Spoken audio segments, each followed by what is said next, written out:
Представители знака зодиака Козерог. Козероги, мои дорогие, здравствуйте. Второй расклад на неделю с 7 по 13 октября. Давайте узнаем, каковы подсказки карт. И, конечно, при этом будем реалистами, поскольку любой расклад не передаст всю ту картину жизни со всеми нюансами, что сейчас происходит. Мы с вами размышляем, предполагаем и допускаем развитие альтернативных вариантов событий. И это делает для нас сильную позицию, правда. Не все в нашем мире предсказуемо, особенно наша жизнь и последнее время достаточно турбулентна, я могу смело сказать, в любой практически точке мира, где бы вы ни находились. Потому что канал смотрят люди из разных стран, и я вижу, даже судя по вашим комментариям или то, что вы мне пишете на почту, что да, на самом деле есть такие события, которые, часто ставят в тупик или заставляют нас принять какую-то реальность. Итак, идем с вами вперед. Давайте узнаем, что думают карты на предстоящую неделю для козерогов. Что нужно знать, что важно знать, что учесть, может быть, на этой неделе. Неожиданности. То, к чему мы, может быть, не готовы. Что вам может помешать? Что же вам будет помогать? И по основным сферам жизни: дела, работа, бизнес, учеба, документы, энергия денег, личная жизнь и карту совета. Итак, что же для козерогов? Рыцарь мечей. Карта непримиримого человека, иногда карта проверяющего. И если вы занимаете посты, будьте готовы к тому, что, может вот так заявиться какой-то претендент, что-то уточнить, проверить, или, может быть, и документы. Вообще карта, я ее называю, хоть и не в этой колоде прописана, бунтарь без причины. Вот эта фраза, она очень точно передает энергетику карты. И мы можем столкнуться с людьми, которые с нами не согласны. У вас, кстати, тоже может быть такое настроение, когда вы не согласны с вопросом, с какой-то реальностью. И есть такой посыл, почему так несправедливо? Хочется действительно что-то доказать, привести нужные аргументы, но это как будто не будет услышано. Это как, знаете, с ветряными мельницами бороться. Так же, как, кстати, с проверяющими. Поэтому здесь хладнокровие, выдержка, терпение и нейтралитет. Отступить полшага назад, не реагировать как на какую-то критику или, мои дорогие, на какой-то пафос, на какую-то лесть. Потому что именно нас пытаются словно увести с пути истинного, вот самое главное, и используют для этого самые разные методы.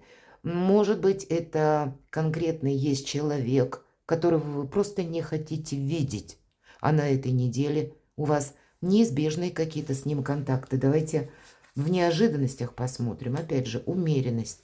Вы знаете, по сути дела, нет неожиданностей на этой неделе. Да, нам где-то вот про нейтралитет, про то, что есть вопросы, которые, сколько ты не убыстряй, козерог, не получится что-то сделать быстрее. И если это связано с документами, правда, или какими-то проверками, примите во внимание, что существует определенный шаблон, который создали не вы. Он вот как есть, знаете, как регламент. И поэтому набраться где-то терпения. И самое главное, верить самому себе. Принять, что это просто какой-то очень узкий отрезок времени, когда нам нужно просто разобраться с чем-то, чтобы не было потом либо каких-то сюрпризов. И я могу смело сказать, даже по собственному опыту, все же я с картами уже не одно десятилетие, будем говорить, даже до YouTube-канала, все это не случайно. Так вот, когда выпадает рыцарь мечей, это, знаете, иногда к нам приходит, вот если мы говорим проверки, или мы сталкиваемся с тем, что нам говорят, что, ты должен предоставить какие-то документы. Мы можем, где-то даже запаниковать на какой-то период времени, потому что для нас это нагрузка. Какие-то бумажки собрать, куда-то отправиться, что-то подтвердить. Но по аркану умеренности нам что говорят? Для тебя то, что ты сейчас решишь, или какой-то острый вопрос, какой-то конфликт сведешь к нулю, это значит, ты нивелируешь в ноль какие-то проблемы, а если бы сейчас что-то не открылось, или ты не вынужден был заниматься теперь именно какими-то вопросами, то вот это какая-то кривая правда. Она выползет завтра или через энное количество времени. Поэтому вот так философски немножко обе эти карты вас призывают воспринимать действительность. И людей, кстати, с их разным настроением. Поэтому будьте мудры, мои дорогие. По аркану умеренности именно в первую очередь проходит мудрость. Чему сейчас не время? Ну, вот продолжение у конфликта. По пятерке жезлов это всегда, я называю карту информационного хаоса. Или тех людей, на которых невозможно положиться. И правда, проходят такие вопросы. У кого-то, кстати, могут пройти вопросы, связанные с детьми. Может быть, подросшими детьми. Когда дети где-то вправо-влево не могут с чем-то определиться и вносят и хаос в вашу жизнь. Вот такое может проиграться. Ему сложно, вашему ребенку, даже достаточно взрослому. Потому что что-то тут основано на опыте, а опыта у него нет. И он мечется, пока он найдет. Это могут быть и люди, которые вам утром что-то пообещали, а к вечеру они напрочь о вас забыли. По этой карте проходит, в принципе, когда мы не можем доверять, и помешать может какое-то ваше доверие. Будьте на своей волне. И правильная работа с информацией. Не доверяй чему-то, пока не перепроверишь. Вот это важно. Давайте, что же будет помогать. Когда ты все контролируешь, правда, у вас будет какая-то победа. И все то, что я обрисовала по этим двум картам, эта карта дважды, трижды уже подтверждает. Очень логично вот эти четыре карты выпали для вас, мои дорогие козероги. Поэтому не всегда какие-то вопросы, проблемы, ситуации в жизни нас мучают. Они еще и учат. Или закрывают какие-то гештальты, чтобы прошлое больше не мешало нам жить счастливо. И у вас карта победителя. Но мы не можем расслабиться. Победитель вынужден все контролировать. Правда, вы со всеми разберетесь. Больше где-то лояльности. Это сильная позиция, но ее нужно продумать. И вот эта толпа, которая рукоплещет, кстати, через зависть, через пафос какой-то. Зависть я имею в виду через лесть. Могут использовать разные методы. Вот в том числе все методы будут на этой неделе хороши, чтобы вы на что-то согласились или чтобы вы переключились на какие-то чужие эмоции, энергии. А вам важно сохранять самого себя. И вот опять же, эта толпа, как настроение толпы, говорят, переменчиво, так и мнение вот это людское переменчиво. Также, по сути, толпа – это и есть пятерка жезлов, чему сейчас не время. Дела, работа, бизнес, мои дорогие, согласования, документы. Но у вас, правда, сильная позиция. Королева Пентаклей – это всегда победитель.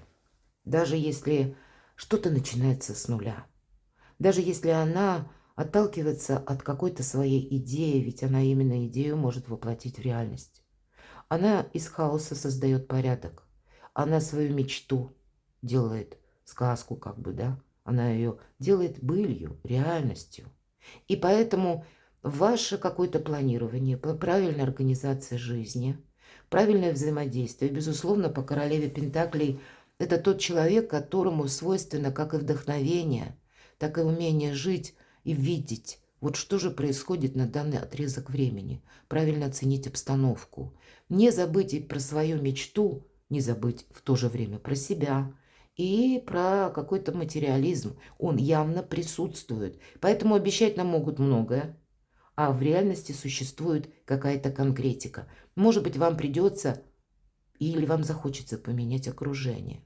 Вы будете причесывать это окружение, рассматривать каждого то в лупу, то в бинокль. И вблизи, и вдали. Кому я могу доверять? У кого-то это могут быть конкретно вопросы, связанные с оформлением каких-то жилищных бумаг или вашего местонахождения, или по части вашей семьи, или кого-то из близких. Пусть выпадает королева, неважно, кто меня смотрит, девочки или мужчины. Это именно по энергетике мы говорим. Помним, что персональные карты. Они своеобразный архетип энергии. Нам хотят передать, что будет действовать на этой неделе. Давайте посмотрим. Деньги.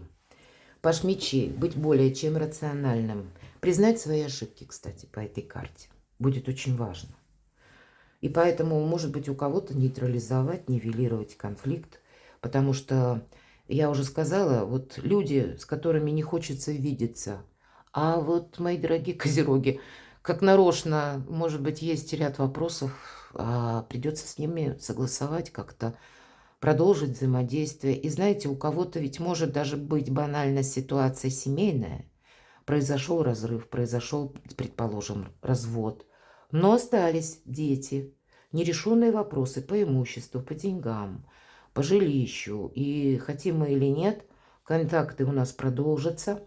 И значит, нас не должна вводить в стопор мысль, что мне опять придется разговаривать с этим человеком. Поэтому какую-то парадигму своего поведения поменять в отношении, может быть, конкретного персонажа придется. Или, может быть, вы кому-то помогали. Все же у вас на деньги выпадает паш мечей. Вы кого-то поддерживали. Значит, здесь, скорее всего, у вас будет пересмотр ваших трат, доходы и ваши расходы. Наверное, это в центре внимания по части денег. Может быть, если у вас личное дело или бизнес.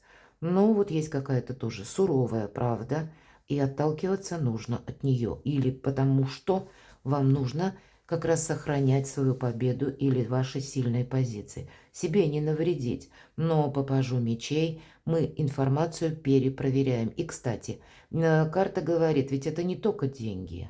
Если мы сказали жилище, имущество, все те вопросы, которые в конечном итоге можно свести к деньгам, финансам, или документы, или обязательства, мои дорогие, перепроверяйте все, что вы подписываете. Личная жизнь. Еще один паж. Учиться, как будто нас приглашают карты. Рассмотреть, как работают законы в отношении вас. Может быть и правда, заручиться поддержкой юриста. Или вы можете, потому что или мы, в принципе, энергетика такова, мы видим в одном каком-то варианте, а реальность, она существует в какой-то другой плоскости. Поэтому вот этот самый альтернативный вариант, чего бы ни касалось, тут действительно вопросы для кого-то могут быть связаны и с семьей для людей семейных, и вашими детьми, положением вашим, как статусом в паре, и тут плюс-минус у каждого по-своему, или еще и родственники могут добавиться, родственники вашего партнера, вот может быть какой-то такой даже у кого-то клубок. И вот с этим вопросом быстро не разберешься, поэтому, может быть, нам говорят умеренности. Что-то вам придется детализировать и изучать, но по пажу жезлов это уже какое-то новое видение, новое решение, новые возможности. Правда, победа будет, но через некоторую детализацию. Поэтому нам карты говорят, ты не торопись. Не получится какой-то вопрос решить быстро. С одной стороны, по времени, потому что может быть регламент. С другой стороны, тебе нужно рассмотреть даже то, что ты сейчас не видишь. Вот как-то так. У кого-то может быть связана эта карта совет, вопросы с отъездом. И по 8 кубков мы ищем выход, и мы его находим. Может быть, это у одних из вас, мои дорогие козероги, будет Соломоново решение. А у других или ситуация такая, я ухожу по-английски. И такое тоже может быть. У кого-то конкретно будет вот все то, что я перечислила. Вы переложите энергетику этих карт на те вопросы, которые у вас в данный момент решаются, мои дорогие. Смена работы, смена вашего статуса. Здесь, посмотрите, вверху ведь аркан победитель. И это значит, есть какая-то победа, когда должны себя сохранять, но методы мы уже используем не прежние. Человек повернулся спиной к прошлому. Он даже не оглядывается на эти кубки. И есть те, которые опрокинулись, но есть и полные. Но это уже не имеет значения. И мы идем вперед. Вот для вас какая-то новая совершенно данность или то, что для вас важно увидеть. Знаете, мои дорогие козероги, тут ведь будет еще и очень важно не наступить на горло собственной песни, не согласиться с чужим мнением в целом. На вас могут давить, вот я сказала, что-то нелицеприятное. Нам это неприятно слышать, и мы уже готовы согласиться, чтобы какую-то чушь не слышать. Вот такое может быть психологически. Или наоборот, через лесть приходит, и нам хочется сказать: ой, как все хорошо, дай-ка я расслаблюсь, потому что может быть и усталость. Быстрая смена событий всегда идет по пятерке жезлов, а здесь нет, мы должны быть сконцентрированы и внимательны. Давайте я узнаю. Мне очень хочется спросить на Таро снов, у меня есть такая колода волшебная.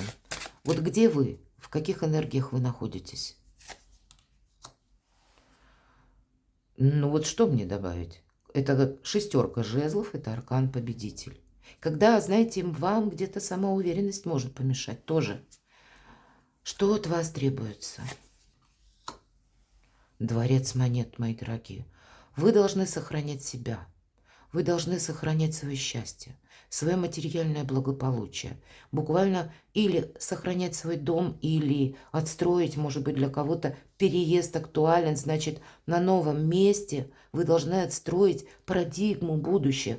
Вас, посмотрите, счастье, удача, какие-то новые перспективы, мои дорогие. А здесь с вами кто-то может не соглашаться, ставить палки в колеса. И тогда вот проиграется как раз тот момент или пункт, когда вам нужно разобраться, чтобы в чем-то поставить точку, потому что дальше открываются совершенно новые перспективы. И у вас две карты победителя в одном раскладе. Перекладывайте на себя, мои дорогие козероги, вот такой расклад. Я вас люблю. И вы будьте счастливы, будьте любимы всегда.